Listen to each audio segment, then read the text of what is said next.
Every pregnancy needs utmost care and attention. But certain pregnancies need a little extra attention. An Rh negative mother carrying an Rh positive baby is at increased risk of complications. BSV is at the forefront to ensure safe delivery in every Rh negative pregnancy.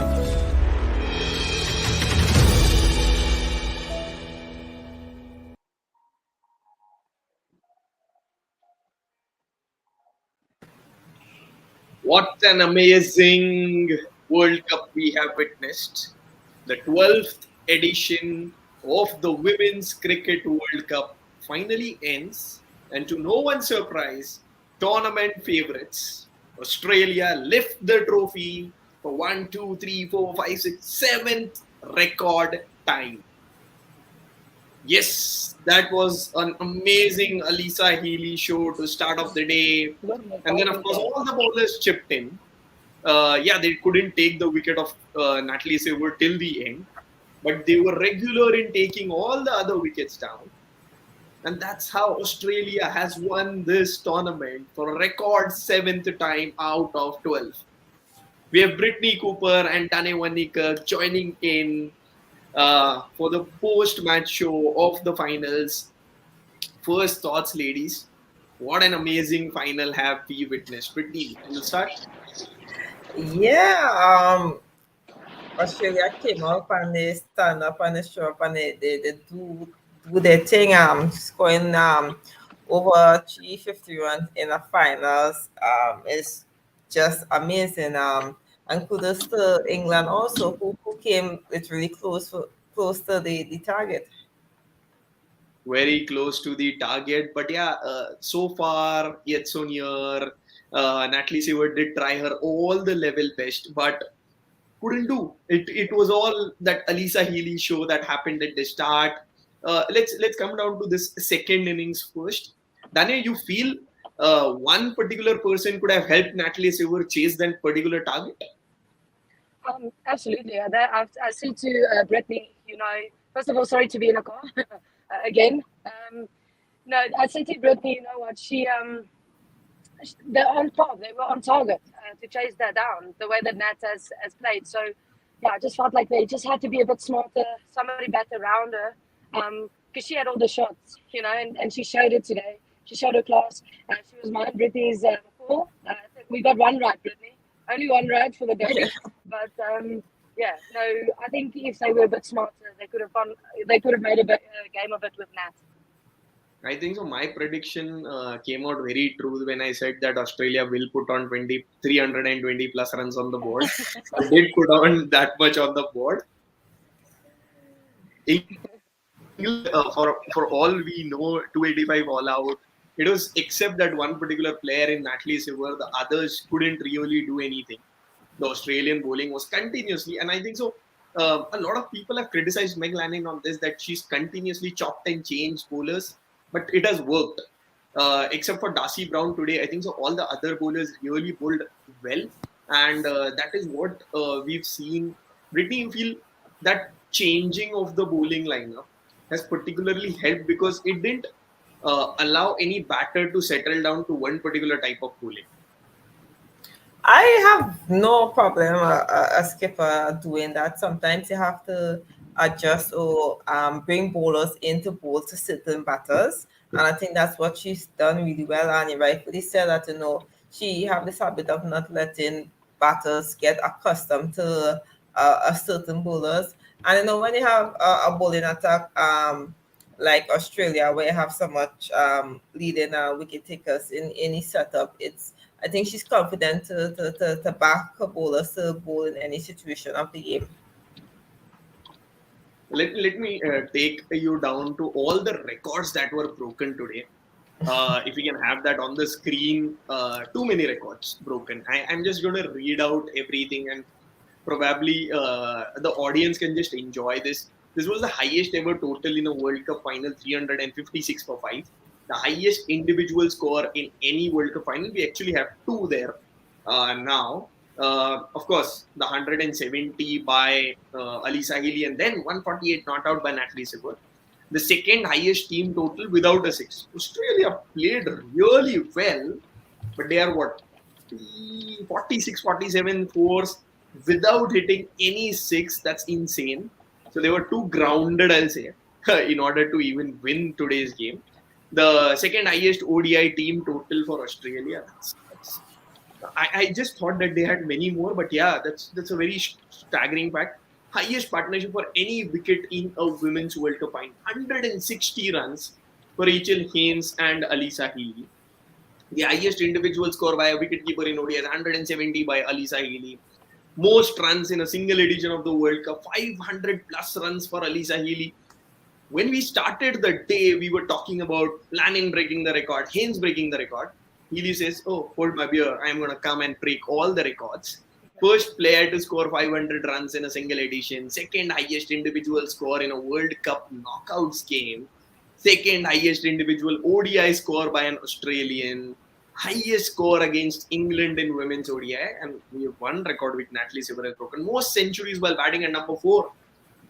In ODIs, that's 4 by Natalie Sibber. Natalie Sibber actually started her World Cup campaign with a century against Australia, ends her World Cup campaign scoring a century against Australia.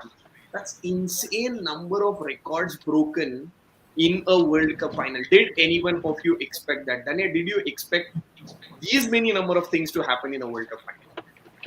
Look, maybe not as many, but certainly a couple, because we knew that there was going to be a new, leading run scorer. As you mentioned, we didn't expect it to be Healy, but she kind of showed Haynes, and not as many, but we said that this is the best Women's World Cup there's ever been, and that certainly showed. That certainly showed that it is the best, and it was the best Women's World Cup to date, and it makes me excited because where is women's cricket going at the moment? It's going to be massive in the next World Cup. It's going to be massive, is what Dane says. Brittany, you felt so many records are going to be broken today. Like we've seen I've stopped counting the number of records that are broken today. No, a lot of people expected it to be a very exciting finals, but we never expected to have so much records being broken. Starting to say, this is one of the best World Cups ever, and just going forward, one thing I would like to see is more teams being involved. Get those at least up to 10, 12. It goes to show you. We look at Pakistan, Bangladesh. There's talent out there. And as I say, all those records. I would say unexpected record was broken today. It was just amazing. There's never a dull moment in women's cricket. More better teams, more it is for women's cricket, more investment is going to lead to all this. This is probably the best Australian women's team that has ever played the game. With no disrespect to anyone, they've won 6 previous World Cups. This is the 7th one. But the way they have dominated it completely shows how good they are. They've won 9 games on a trot to win this. No hiccups, nothing there in the tournament to even say that, hang us tight, we're not really there. Every time Meg Lanning or anyone from that Australian setup spoke, they always spoke that, yes, we need to improve. There is still room for improvement. I think so that room for improvement ends today. Because what more will you improve? Everyone has performed. There's no player I can say that, that person does not deserve to be in that team. I don't think so. You could have played. We read what Jess Jonathan said, that the time she was the number 1 ranked ODI bowler, gets dropped in the middle of the tournament, says, I must have done something wrong for them to drop me. Then I'm still ranked number 1.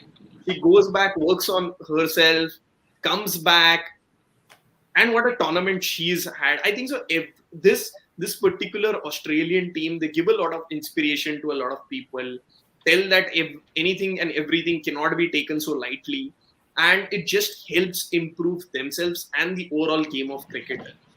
Then as an athlete, how much do you feel this is important? Because when you're number 1 and you still get dropped, that shows that yes, the team is still doing better without you. They probably don't need you, but then you go back, you work on yourself, and probably come back the way say Jonassen did, or a lot of players would do of her caliber, and you basically finish with a World Cup title.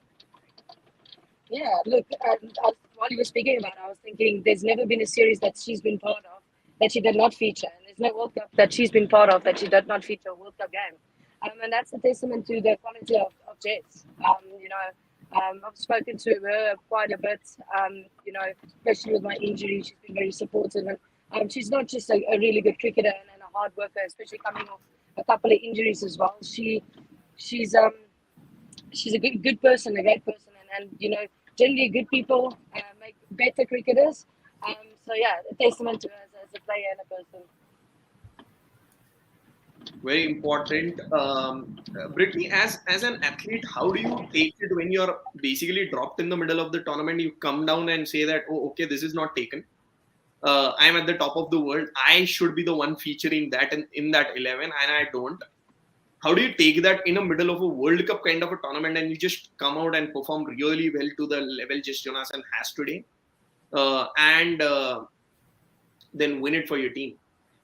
I think, as you said earlier, the example you make with Meg Lanning, when there's always room for improvement, and in just case, even though he is number one, sometimes what the team need at the moment mightn't be what you have to offer. And that's one of the key reasons why Australia have won the World Cup. You see the team selection, the bowling changes has all been sorted in terms of what the team needed at that point in time. It's not easy for a player in her caliber to be number one and then drop in the middle of the tournament, but I think that goes to show us that I mentioned that she have a close relationship with her, that the character she is. Some people would think that when they get dropped in the middle of the tournament, that is it. But she went back, she went and worked on things that she needed to work on, and she came back into the team and delivered. And delivered. A few other players, let's talk about them. I'm going to first finish talking about Natalie Silver because vice captain of the team, plays at a very important position, bats, bowls, scores runs, takes wickets, and she did whatever she could in that final. The probably the one mistake that she did today was dropping that catch of Alisa Healy when she was very early up there. If that catch would have been taken, I think so, Siver wouldn't have had to score that 148. She could have let England win. How difficult it is, Brittany, to actually think that, oh, okay, I've dropped that catch. Probably that's the reason we are losing today. Say catches with matches, and if that she had taken that catch, probably would have changed the whole trajectory of the game. Australia mightn't have made so much runs. That those partnerships of 130, 150 plus may not have happened, but at the end of the day, things like that happen, and to the fact that she did not let that trouble her, she came out, and she put her head down and try to perform for the team and try to try to win for the team. She came out so positive, and we mentioned with her mentioned earlier with her that me and Danny says she's going to be very important in the middle order because she's a really really good player spin, and it showed today that she's capable of leading England to probably one day another World Cup. Another World Cup. Natalie Silver, you've played a lot against Natalie Silver, Danny. The character of Natalie Silver was very different today. She just wanted to win that particular World Cup, very clear in her mind. But of course, that catch would somewhere be in her mind that I would have taken that Alisa Healy catch. This 148 could have come in a winning cause. I think that she'd be very hard on herself, but I think that's why she scored that 148. Even though she's a quality, I think she put it on herself She probably feels like she owes it to her team. But having said that, it happens to the best in the world. It's not many times that she drops a catch. I've played with and against her, and she's probably one of the better fielders, if not one of the best fielders that I've seen, not just on the boundary, but in the circle as well. So it happens to the best of us, as cricketers. And yeah, she shouldn't be too hard on herself. She did really well, and I really believe that it would have been a closer game if one of the middle/top orders batted with her. Could have been a very close game. Even England had a chance to win. Of course, everyone was counting on Charlie Dean to probably take it up. Let's have a look at that batting scorecard of England, what they did.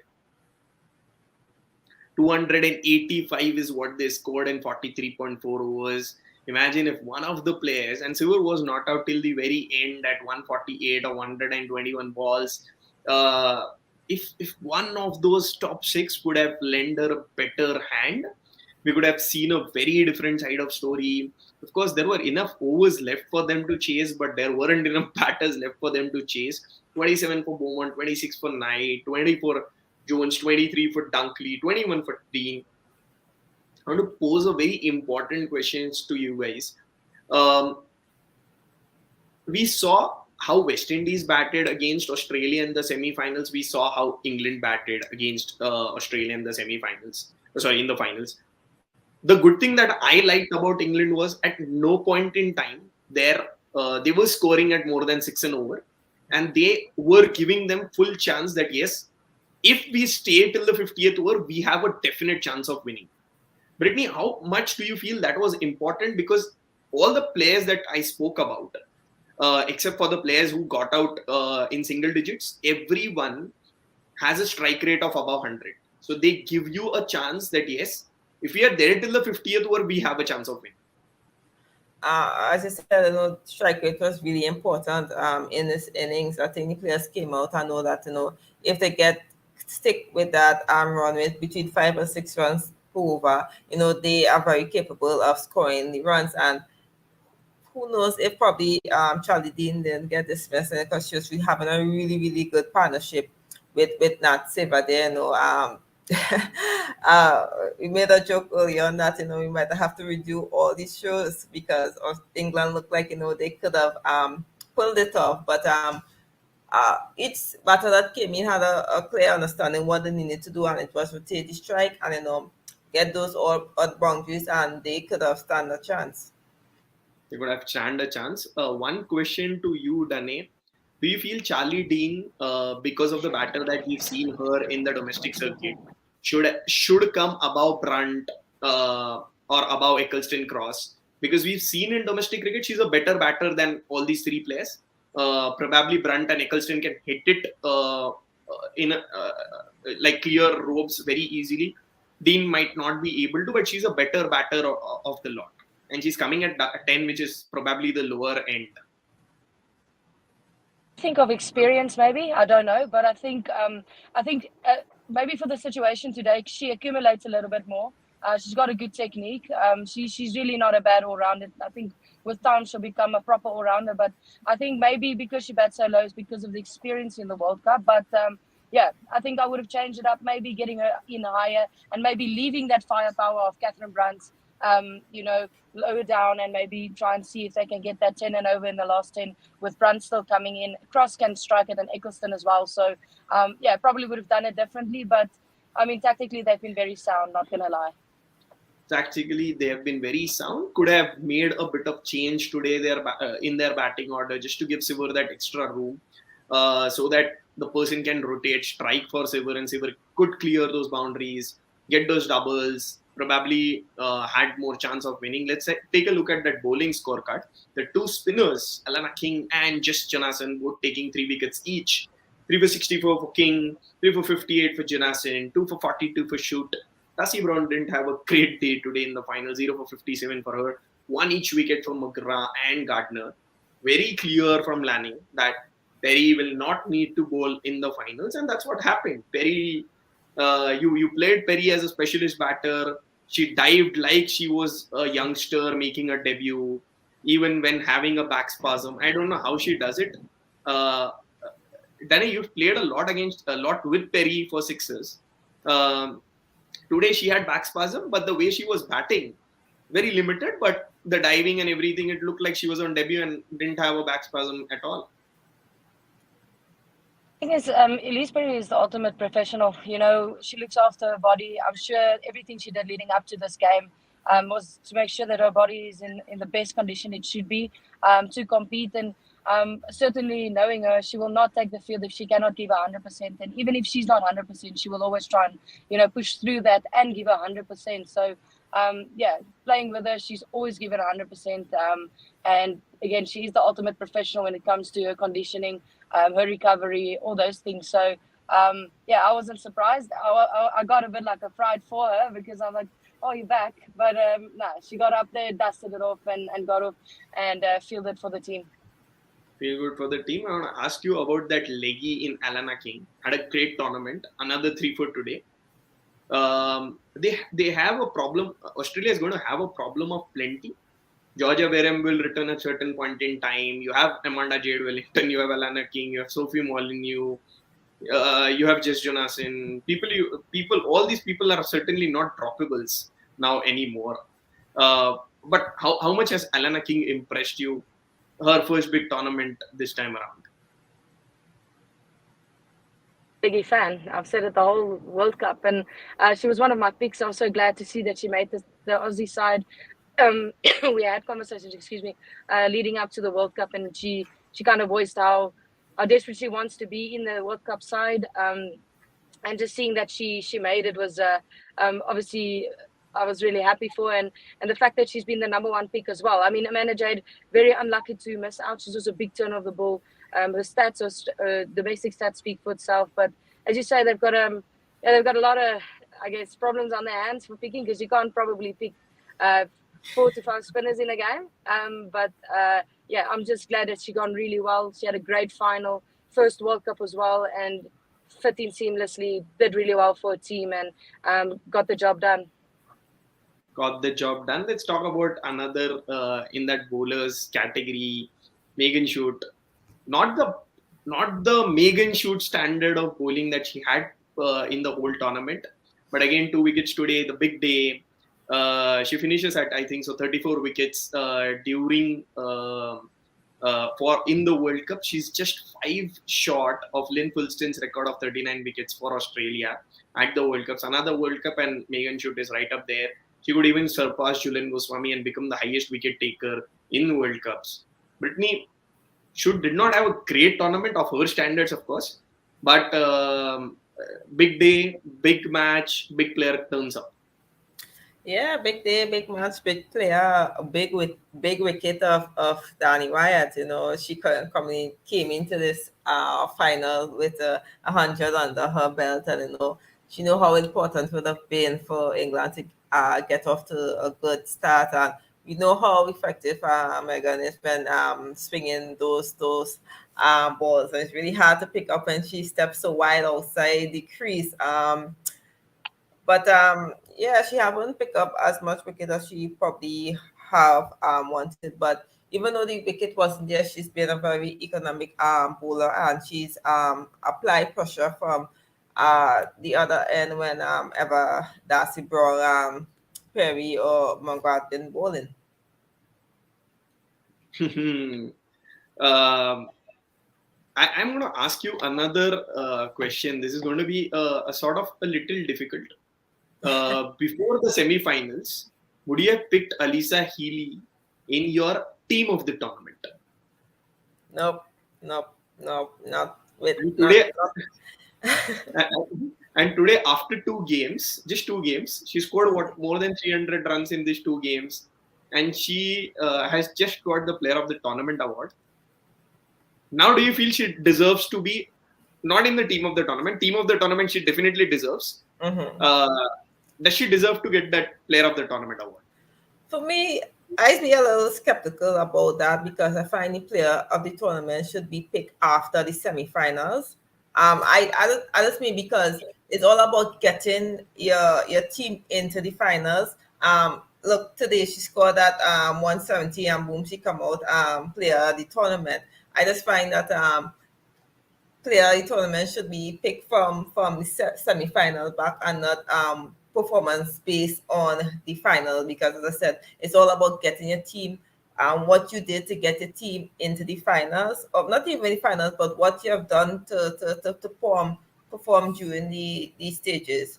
So yeah, I will normally pick a play the tournament from semifinals go down. I don't know that I think.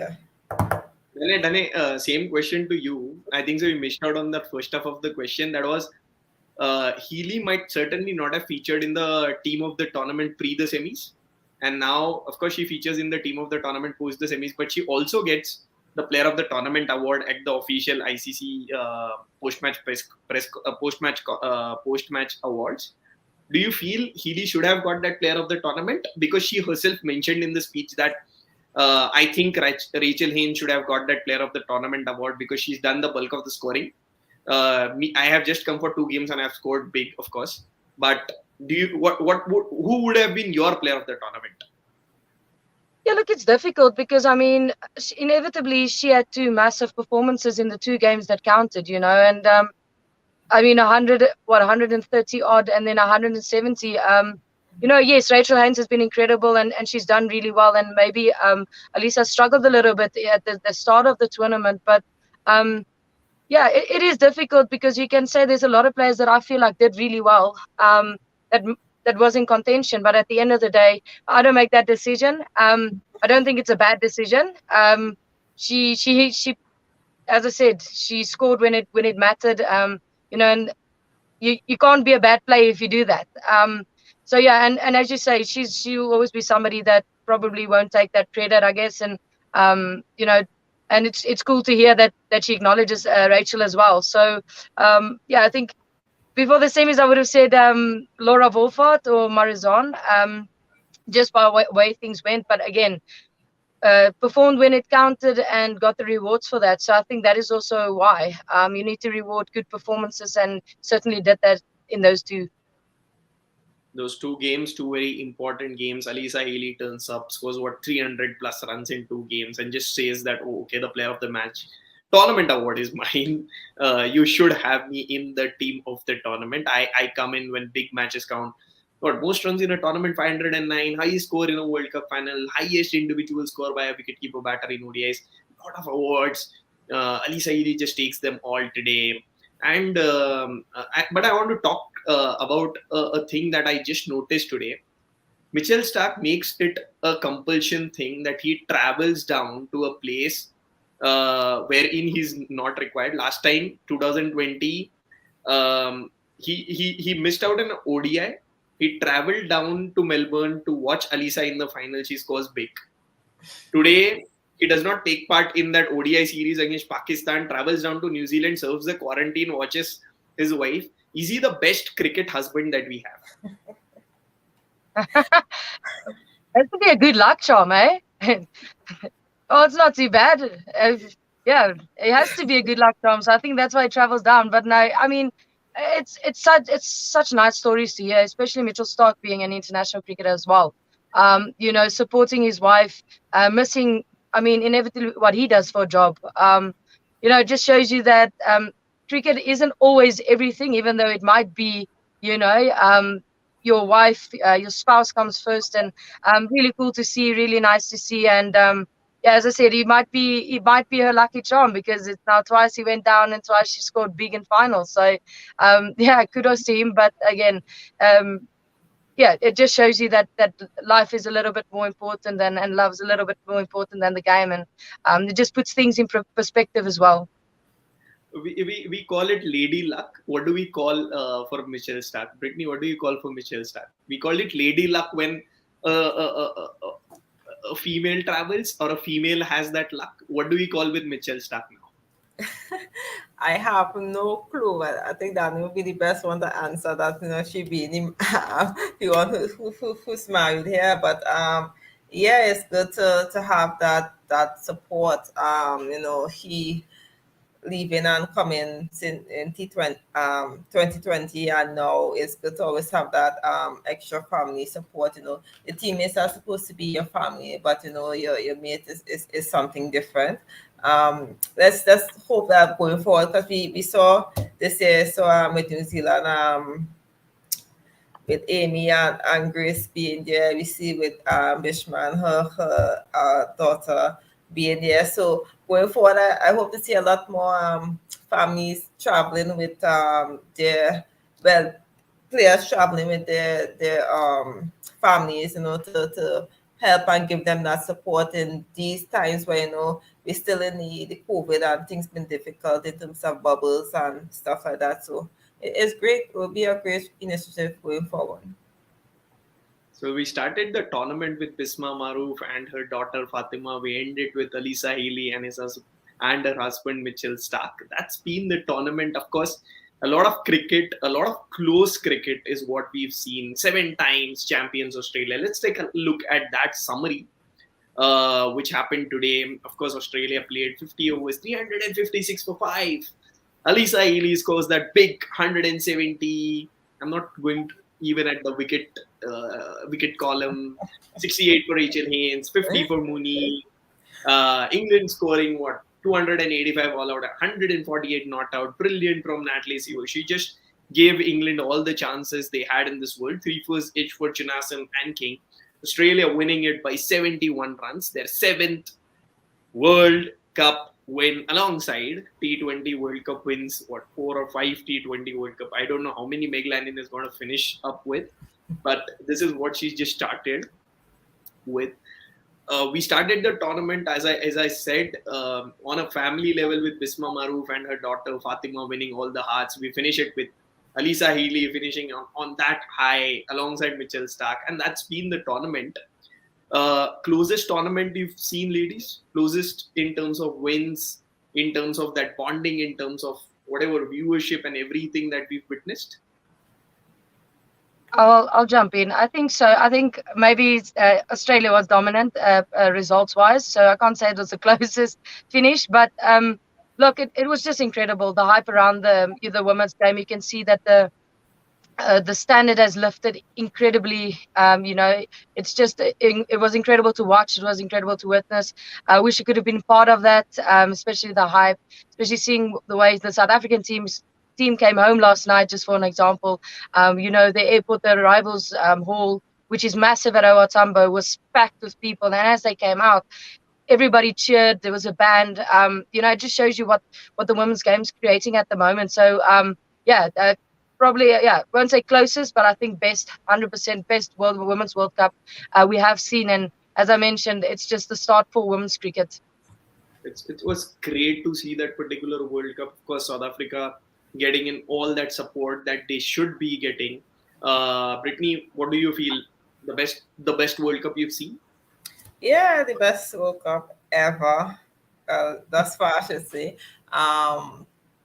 As Danny said, Australia was the number one. But if you look at a lot of the games, there were so much close games, there were so much unexpected results that happen, and it goes to show that women's cricket is developing, and now teams are starting to step up. So it's great going forward. That I hope we do continue on that path in terms of developing women's cricket in each country, and one day be where Australia is right now. They have been unbeaten in tournament, and it's such a great thing going forward. So just take a page out of Australia book, and when you're on top, stay on top, and don't let anyone come for you. It's definitely not the end. Of course, the end of this particular World Cup. We'll have a few more reviews and everything coming up. But what's next? There is a Commonwealth Games right up there in Birmingham in July, August. There are Asian Games. The good thing about this World Cup is that there are at least 3 competitions which have been announced. CPL has been announced, PSL has been announced, IPL has been announced. There is a 100, there is a WBPL, there is a first ever Under-19 World Cup in January. There is the T20 World Cup in South Africa next year. The next 12 months are crazy for women's cricket. Dani, how much are you looking forward to it? Yeah, it's going to be jam-packed. A couple of tours for South Africa, Ireland, England, Commonwealth, 100. So there's a lot of things coming up. So very excited. Just for, I guess, from my point of view, for our team. And then we've got the World Cup next year. So yeah, very excited. Very exciting time for women's cricket. As I said, it's growing by the day, and long may it continue. So, how are you going to host us the next time in South Africa next year? How am I? We're gonna braai. That's what we're gonna do. We're gonna introduce you to a proper braai, first of all. I'd just like the world to come and experience our cultures, our country. It's such a beautiful country with, a lot of, different, ethnic groups, traditions, and all those things. So I'd love for everybody to come out and support, come watch our beautiful country. We've got lekker food. Sorry, nice food. Lekker is nice. We've got really nice food. It's an incredible place to tour, and we'll definitely put on a good show. They will put on a good show. Dhanewan Nikak is already inviting everyone to South Africa next year just to enjoy the beauty of South Africa, see the T20 World Cup. Of course, it's going to be fantastic. Brittany, your closing thoughts at this World Cup now that the World Cup is done. What's next? Oh, what's next? You're returning as soon as in Dubai for the fair break is what I've heard. Yeah, for me is the fair break tournament the ending up of this month. Then there's the regional tournament in June. Then I'll be sitting at home watching Barbados take on South Africa in Commonwealth Games. And then there's CPL that's coming up. I hope Danny and some of the South African girls come and taking some nice Caribbean sun and enjoy our culture also. Yeah, but as far as I know, that's all that. And obviously, West Indies will be having some camps in between, but a very packed couple of months coming up, and I'm not going to argue be fuss about the amount of cricket coming up. It's good for women's cricket that you're getting a lot of tours, you're getting a lot of camps, and franchise competition coming up. It's only going to improve women's cricket around the world. A lot to look forward to next year. Of course, we've told what all is the major. Of course, there will be each team which will be vying against 9 other teams in the ICC Women's ODI Championship. Yes, the ICC Women's ODI Championship has increased from 8 teams to 10 teams. Bangladesh and Ireland have been added into that mix. So the next 3 years before the 2025 ODI World Cup, each team plays the other team once, whether home or away. So minimum 9 bilateral series in the next 3 years. So minimum 3 series every year is what that's planned. And of course, there will be many more series except for the scheduled series that are going to happen. This is all that we are going to see. Stay tuned to Women's Cricket Zone for all the content. Of course, we'll have these ladies and a lot more other experts here on our show. But till then, amazing World Cup. Congratulations to Australia on being 7 times champions. Congratulations to Alyssa Healy on that another smacking final. I was just happy that it was not India on the losing end this time around, because the last time I saw it at the MCG, I was truly heartbroken. So just happy with that. Thank you, Dhanewan Nikak. Thank you, Brittany Cooper, for all the insights that you've offered during the entire World Cup. Thanks to all the sponsors for helping us build this brilliant coverage. Rep Sports and Women's Cricket Zone, the outside view. We will soon see you for the next tournament.